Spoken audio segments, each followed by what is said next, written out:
Hello friends, welcome to Secret of Samaiyal. இன்னைக்கு நம்ம பார்க்க போறது ஒரு ஸ்ட்ரீட் ஸ்டைல்ல ஒரு சிக்கன் சீக் கபாப் எப்படி செய்யலாம் அப்படின்னு பார்க்க போறோம் ஏர் ஃப்ரையர்ல. ஆல்ரெடி நம்மளோட சேனல்ல பேன்ல எப்படி சீக் கபாப் செய்யலாம் அப்படின்னு நம்ம வீடியோ போட்டிருக்கோம். கண்டிப்பா அதையும் செக் பண்ணி பாருங்க. வீடியோக்குள்ள போறதுக்கு முன்னாடி நீங்க என்னோட சேனலுக்கு இப்பதான் முதல் முறையா வரீங்கன்னா வீடியோ கீழே இருக்கிற சப்ஸ்கிரைப் பட்டனை மறக்காம பிரஸ் பண்ணிக்கோங்க. பக்கத்துல இருக்கிற நோட்டிபிகேஷன் பெல்லையும் மறக்காம கிளிக் பண்ணிக்கோங்க. அப்பதான் ஃபியூச்சர் நோட்டிபிகேஷன்ஸ் உங்களுக்கு உடனே வந்து சேரும். சரி வாங்க வீடியோக்குள்ள போல ஸ்ட்ரீட் ஸ்டைல்ல ஒரு சீக் கபாப் எப்படி செய்யலாம் அப்படின்னு பார்க்கலாம். ஒரு வெங்காயத்தை இந்த மாதிரி ரஃபா சாப் பண்ணி வச்சிருக்கேன். ஒரு 10 இலை புதினா, கொஞ்சமா கொத்தமல்லி தலை, இதையும் ரஃபா சாப் பண்ணி வச்சிருக்கேன். ஒரே ஒரு பச்சை மிளகாய் எடுத்திருக்கேன். கொஞ்சமா பூண்டு, ஒரு பெரிய பல்லா இருந்துச்சுன்னா ஒரு 4-5 பல் போட்டுக்கோங்க. நான் குட்டி குட்டியா இருக்கிறதுனால கொஞ்சம் நிறைய எடுத்து வச்சிருக்கேன். ஒரு சின்ன பீஸ் இஞ்சி, அதையும் ரஃபா சாப் பண்ணி வச்சிருக்கேன். இது எல்லாத்தையும் நம்ம சாப்பர்ல போட்டு நல்லா நைஸா சாப் பண்ணிக்க போறோம். இது மாதிரி நல்லா ஃபைனா சாப் பண்ணிக்கோங்க. உங்ககிட்ட சாப்பர் இல்லைன்னா மிக்சிலேயே போட்டு ஒரு சுத்து விட்டு எடுத்துட்டீங்கனாலும் இந்த மாதிரி சாப் ஆயிடும். ஒரு 150 கிராம் அளவுக்கு போன்லெஸ் சிக்கனை வந்துட்டு சின்ன சின்ன பீசஸா வெட்டி இந்த மாதிரி மிக்சியில போட்டு இந்த மாதிரி மின்ஸ் பண்ணி எடுத்து வச்சுக்கோங்க. இந்த மாதிரி சாஃப்டா இருக்கணும். இந்த மாதிரி மின்ஸ் பண்ணி எடுத்து வச்சுக்கோங்க. மின்ஸ் சிக்கன் கூடவே நம்ம வந்துட்டு இந்த பொடியை நறுக்கி வச்சிருக்கோம்ல, இது எல்லாத்தையும் சேர்த்திடலாம். இப்ப இதுக்கு தேவையான மசாலா பொடி எல்லாம் சேர்த்திடலாம். என்னென்ன எடுத்து வச்சிருக்கேன் அப்படின்னு சொல்லிட்டேன். 1/4 டீஸ்பூன் மஞ்சள் தூள், ஒரு 1/2 டீஸ்பூன் வந்துட்டு பெப்பர் பவுடர், இது வந்துட்டு 1/2 டீஸ்பூன் சீரகத்தூள், 1/2 டீஸ்பூன் கரம் மசாலா பொடி, 1 டீஸ்பூன் வந்துட்டு மிளகாய் தூள், 1 டீஸ்பூன் மல்லித்தூள், எல்லாத்தையும் இதுல சேர்த்திடலாம்.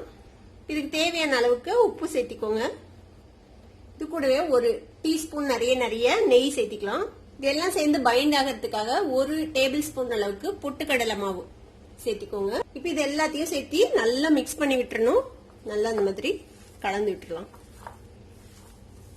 இது மாதிரி நல்லா மிக்ஸ் பண்ணி வச்சிடுங்க. இப்ப இதுல வந்துட்டு நடுவுல ஒரு வெல் மாதிரி பண்ணிக்கோங்க. நம்ம இதை வந்துட்டு ஸ்மோக் பண்ண போறோம். இந்த மாதிரி ஒரு பவுல வந்துட்டு சென்டர்ல உள்ள வச்சிடுங்க. வச்சுட்டு ஒரு கறித்துண்டை வந்துட்டு நல்லா அடுப்புல காட்டி சூடு பண்ணிக்கோங்க. இதுக்கு மேல பட்டர், ஆயில் இல்லைன்னா கீ ஏதாவது போடுங்க.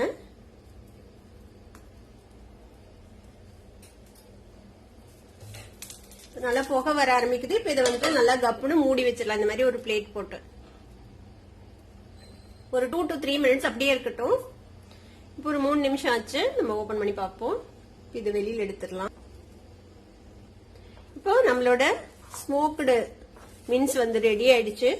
இப்போ இதை வந்துட்டு நம்ம இப்போ ஷேப் பண்ணிக்கலாம். நல்லா இன்னொரு தடவை இந்த மாதிரி நல்லா மிக்ஸ் பண்ணி விட்டுக்கோங்க. மிக்ஸ் பண்ணி விட்டுட்டு இந்த மாதிரி ஒரு உருண்டை அளவுக்கு எடுத்துக்கோங்க. எடுத்துட்டு இதை வந்துட்டு நம்ம கபாப்ஸ் மாதிரி ஷேப் பண்ணிக்க போறோம். ஷீக் கபாப்ஸ் மாதிரி. தேவைப்பட்டா நீங்க இந்த ஸ்டிக்ல குத்தி செய்யலாம், இல்லைன்னா நீங்க இப்படியே கூட செஞ்சுக்கலாம்.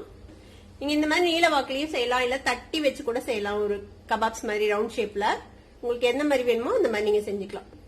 இந்த ஃபிங்கரோட இம்ப்ரெஷன் விளற மாதிரி இந்த மாதிரி புடிச்சு வச்சுக்கோங்க. இந்த மாதிரி நம்ம எல்லாத்தையும் ரெடி பண்ணி வச்சிடலாம். இது மாதிரியே நம்ம எல்லா கபாப்ஸையும் ஷேப் பண்ணி வச்சாச்சு. இன்னைக்கு வந்து நம்ம இதை ஏர் ஃப்ரையர்ல செய்ய போறோம். ஒருவேளை உங்ககிட்ட ஏர் ஃப்ரையரோ அவனோ இல்ல அப்படிங்கிற பட்சத்துல நீங்க வந்து பேன்லயே செய்யலாம். பேன்ல கொஞ்சமா பட்டர் இல்லைன்னா கீ கொஞ்சமா போட்டு இதை வந்து நீங்க கிரில் பண்ணி எடுத்துக்கலாம். குயிக்கா ரெடி ஆயிடும். பேன்ல செஞ்சீங்கனாலும் ஒரு 15 மினிட்ஸ்ல ரெடி ஆயிடும். ஏர் ஃப்ரையர் ஆன் பண்ணி நம்ம வந்துட்டு ப்ரீ ஹீட் பண்ணிக்கலாம். நான் வந்துட்டு ப்ரீசெட் மெனு சிக்கன் மெனுல வச்சிருக்கேன். இதுல வந்துட்டு நம்ம ஸ்டார்ட் பண்ணிடலாம். ஒரு 5 மினிட்ஸ் வந்துட்டு இது ப்ரீ ஹீட் ஆகட்டும். இப்ப 5 மினிட்ஸ் வந்துட்டு ப்ரீ ஹீட் ஆயிடுச்சு. இப்ப நம்ம இதை வெளியில எடுக்கலாம். இப்போ இந்த பேன்ல நம்ம ரெடி பண்ணி வச்சிருக்கிற இந்த கபாப்ஸ் எல்லாம் எடுத்து வச்சிடலாம். உள்ளுக்குள்ள இந்த மாதிரி பிளேஸ் பண்ணிடுங்க.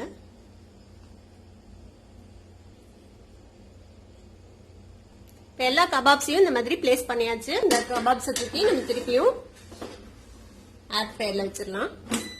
இப்போ இது 20 மினிட்ஸ் காட்டுது. ஆனா இவ்வளவு நேரம் தேவைப்படாது. நமக்கு குக் ஆகிறதுக்கு ஒரு 10 to 11 மினிட்ஸ்லயே வந்துட்டு ரெடி ஆயிடும் நம்மளோட கபாப்ஸ். ஏன்னா நம்ம மின்ஸ்ட் சிக்கன் தான் யூஸ் பண்ணிருக்கிறோம். அதனால தேவைப்பட்டா நீங்க வந்துட்டு டைம் அட்ஜஸ்ட் பண்ணிக்கலாம். நான் இப்போ வந்துட்டு 20 மினிட்ஸ்ல விட்டுருக்கேன். நம்ம இடையில எடுத்து செக் பண்ணிக்கலாம். 5 மினிட்ஸ் ஆச்சு. நம்ம எடுத்து பார்க்கலாம். பாத்தீங்கன்னா தெரியும் லைட்டா கலர் சேஞ்ச் ஆயிருக்குது. இப்ப நம்ம அடுத்த சைடு வந்துட்டு இதை டர்ன் பண்ணி போடலாம். இது மாதிரி ஒரு இடுக்கி வச்சு இதை டர்ன் பண்ணி போடுங்க. சூடா இருக்கும். எல்லா சிக்கன் கபாப்ஸையும் நம்ம வந்துட்டு டர்ன் பண்ணி போடலாம். அடுத்த சைடு எல்லா கபாப்ஸையும் டர்ன் பண்ணி போட்டாச்சு. இப்ப திருப்பியும் நம்ம ஏர் ஃப்ரையர்ல வைக்கலாம். இன்னொரு 5 மினிட்ஸ் வேகட்டும். அதுக்கப்புறம் நம்ம செக் பண்ணலாம். இப்போ ஒரு 6 நிமிஷம் ஆச்சு. நம்ம ஓபன் பண்ணி பார்ப்போம். பாருங்க சூப்பரா நம்மளோட கபாப்ஸ் ரெடி ஆயிடுச்சு. இது வந்து ஓவரா ட்ரை ஆக விட்டுறாதீங்க. அப்புறம் வந்து சாஃப்டா இருக்காது சாப்பிடும் போது. இந்த அளவுக்கு கலர் மாறினா போதும். நம்ம எடுத்துடலாம். அவ்வளவுதான் நம்மளோட கபாப்ஸ் ரெடி. செம்மையான ஒரு சிக்கன் சீக் கபாப் ரெடி ஆயிடுச்சு. இதை வந்துட்டு இது மாதிரி ஏதாவது ஒரு சாலட் அப்புறம் கிரீன் சட்னியோட நீங்க சர்வ் பண்ணலாம். ரொம்பவே சூப்பரா இருக்கும். கொஞ்சமா எலுமிச்சம்பழம் சாறு மேல பிழிஞ்சு விட்டு லைட்டா சாட் மசாலா பொடி தூவி சாப்பிட்டீங்கன்னா சூப்பரா இருக்கும். கண்டிப்பா ட்ரை பண்ணி பாருங்க. ட்ரை பண்ணி பார்த்துட்டு எப்படி இருந்தது அப்படின்னு கமெண்ட்ஸ்ல ஃபீட்பேக் கொடுங்க. இந்த வீடியோ உங்களுக்கு பிடிச்சிருந்ததுன்னா சப்ஸ்கிரைப் பண்ணுங்க, பக்கத்துல இருக்க பெல் ஐகானை கிளிக் பண்ணுங்க. அப்பதான் ஃபியூச்சர் நோட்டிபிகேஷன்ஸ் உங்களுக்கு உடனே வந்து சேரும். லைக் பண்ணுங்க, ஷேர் பண்ணுங்க. தேங்க்யூ ஃபார் வாட்சிங் வீடியோ வியூவர்ஸ். Bye by.